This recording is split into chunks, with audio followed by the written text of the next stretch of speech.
And if you're waiting on the Lord, this is for you, and I encourage you, keep on waiting. You might remember Lazarus was sick, and he waited for Jesus to come.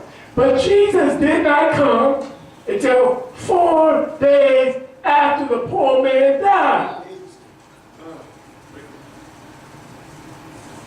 It looked like it was not only too late, it looked way too late. You ever been in a position where it just looked impossible? It looked way impossible. It looked way too late. It was hopeless. It was over. Hasta la vista, baby. Now the man it's over. Let me say this to you. The Lord's delay can be misunderstood. We might see delay and misunderstand the Lord's intent. Lazarus may have died with a misunderstanding. Lazarus may have died thinking Jesus was just too busy for him. Or maybe he died thinking, I thought he loved me. I thought Jesus cared for me, but when I was really in trouble, he just didn't come. Maybe he thought, Jesus doesn't love me like I thought he loved me. And Lazarus may have died with his sisters around, his family around, but where was Jesus? Think about it. Lazarus is dead. He's in the grave.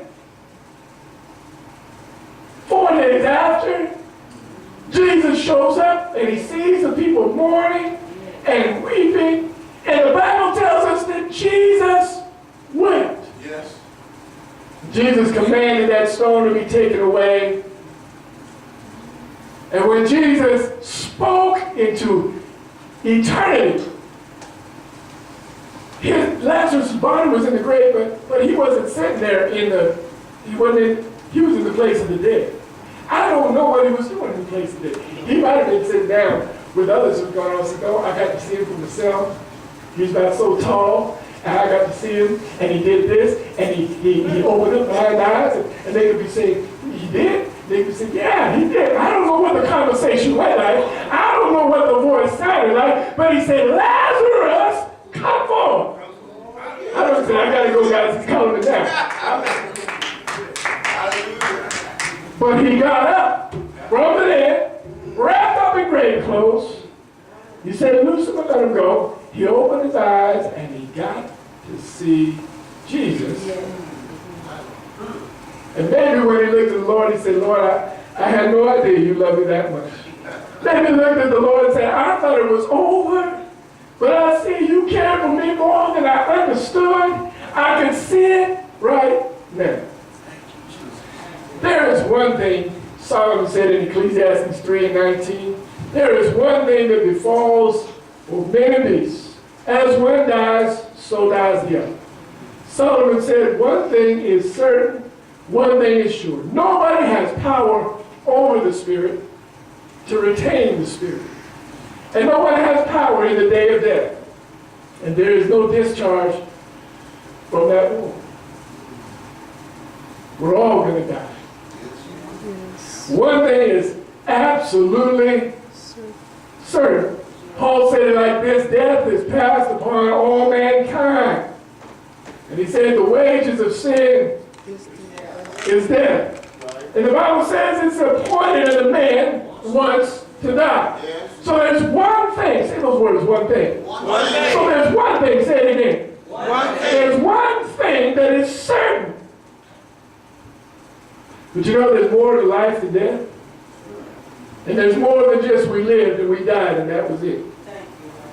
David boiled down his life's great desire to one thing. In Psalm 27:4, he said, one thing have I desired of the Lord. And that's what I'm going to seek after. That I might dwell in the house of the Lord all the days of my life, that I might behold the beauty of the Lord and inquire in his temple. One thing. Come on, say it again. One thing. One thing. The rich young ruler came to Jesus and he said, what am I missing, Lord? And Jesus said, one thing you lack. Just one little thing. We have to learn to distinguish important things from essential things. We need to learn not to substitute good things for right things. You can say, well, it's a good thing, but is it the right thing? That's right. Teach that. Teach that. Martha was busy when the Lord came to her house. She wanted to serve the Lord, put a nice table in front of him, and make sure it was good. Nothing wrong with that. It was a good thing. Wouldn't you agree? Yes. It's a good thing. Particularly if the Lord comes to your house, treat him right. But her sister Mary, this is a special occasion. That food can sit there for a while. I need to hear what this man has to say. And she stopped working. And she sat down, tried to soak in every word that came out of Jesus' mouth. By the way, if you come to church and you don't sit like Mary to absorb and take every word that comes from the mouth of the Lord, you're kind of not getting the best out of it.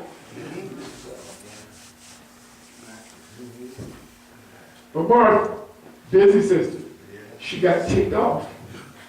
I mean, I'm going to see my daughter Olivia, she does that head cocking thing, puts her hand on her hip, does that thing. I can't do it, just doesn't look right. But she, Mary, or Martha said basically, Lord, would you get my sister straightened out?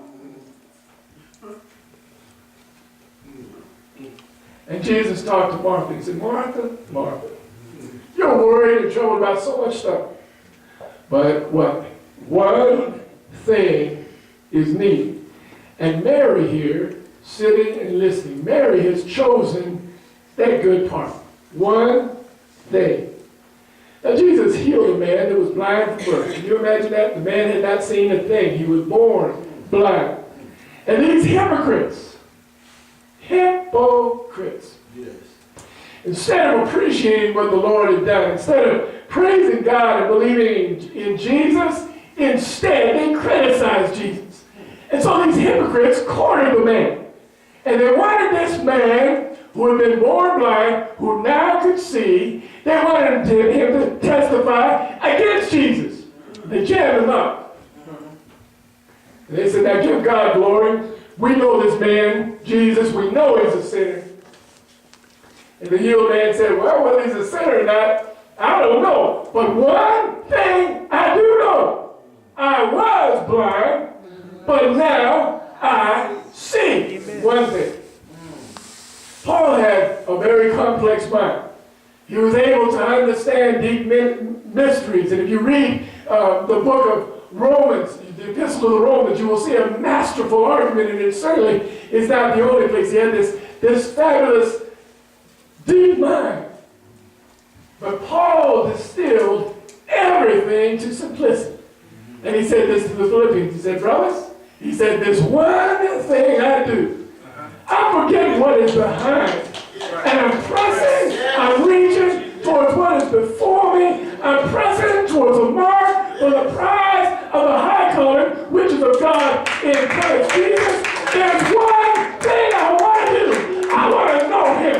I want to know him. I want to know him in the power of his resurrection. I want to know him in the fellowship of his suffering. I want to be made conformable unto his death. But sometimes we have to wait. Some things when you wait, some things are so bad for so long. Some things you may go through something where it's kind of bad and it's lasted a little longer than you wanted. Some things are so bad and so miserable for so long. That boot camp didn't last all that long, did it? Started and then ended. But some have been in the boot camp and it seems like it's going on and on and on. And you're in the middle of that. When you're in the middle of that, you long for something good. You long for something better. And you begin to hope that somehow God will intervene on your